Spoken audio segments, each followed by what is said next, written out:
بسم اللہ الرحمن الرحیم۔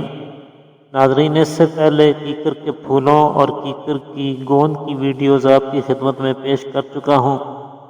آج کی ویڈیو میں کیکر کی پھلیوں کے خواص اور فوائد آپ کے ساتھ شیئر کروں گا۔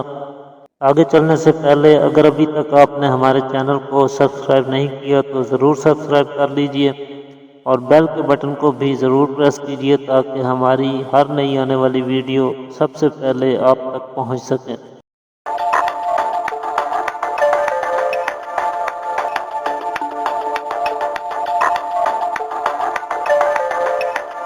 ناظرین، کیکر کی پھلیوں کو مختلف قسم کے پیچیدہ امراض میں بڑی کامیابی کے ساتھ استعمال کیا جاتا ہے۔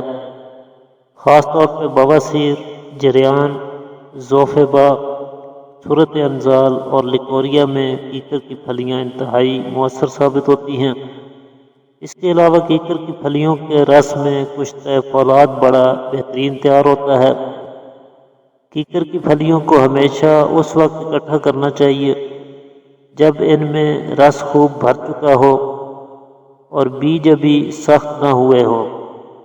ایسی پھلیاں اکٹھی کر کے سایہ میں خشک کر لی جائیں اور پھر انہیں باریک پیس کر اس کے ہم وزن کوزہ مصری پیس کر مکس کر کے رکھ لی جائے اور اس میں سے ایک چھوٹا چمچ روزانہ صبح و نہار منہ دودھ کے ہمراہ استعمال کیا جائے تو یہ آسان اور سادہ سا نسخہ جریان، احتلام، صورت کے مریضوں کے لیے کامیاب علاج ہے۔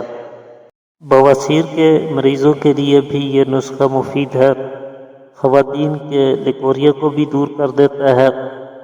لیکوریا کے ہمراہ اگر کسی خاتون کو کمر درد کی شکایت بھی ہو تو اسی نسخہ میں کمر کس اضافہ کر کے استعمال کروانا چاہیے۔ اس کے علاوہ یرقان کے مریضوں کے لیے کیکر کی پھلیوں کی سردائی گھوٹ کر پلانا فائدہ دیتا ہے۔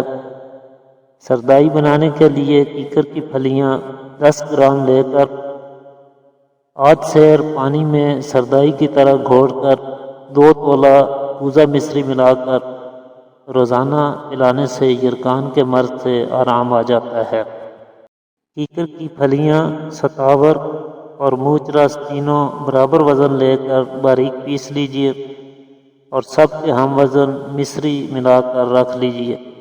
اس میں سے ایک چمچ صبح نہار منہ دودھ کے ہمراہ کھانا مردانہ کمزوری کا بہترین علاج ہے اور قدرتی امساک پیدا کرتا ہے۔ اس کے علاوہ اگر کسی کی ہڈی ٹوٹ جائے تو ہڈی جڑوانے کے بعد کیکر کی پھلیوں کا سفوف 3 گرام کی مقدار میں صبح و شام کھانے سے ہڈی بہت جلد جڑ جاتی ہے۔ تو ناظرین، یہ کیکر کی پھلیوں کے کچھ خاص طبی فوائد ہیں۔ امید کرتا ہوں آج کی ویڈیو آپ کے لیے مفید ثابت ہوگی۔ اسی کے ساتھ اجازت چاہتا ہوں۔ اللہ حافظ۔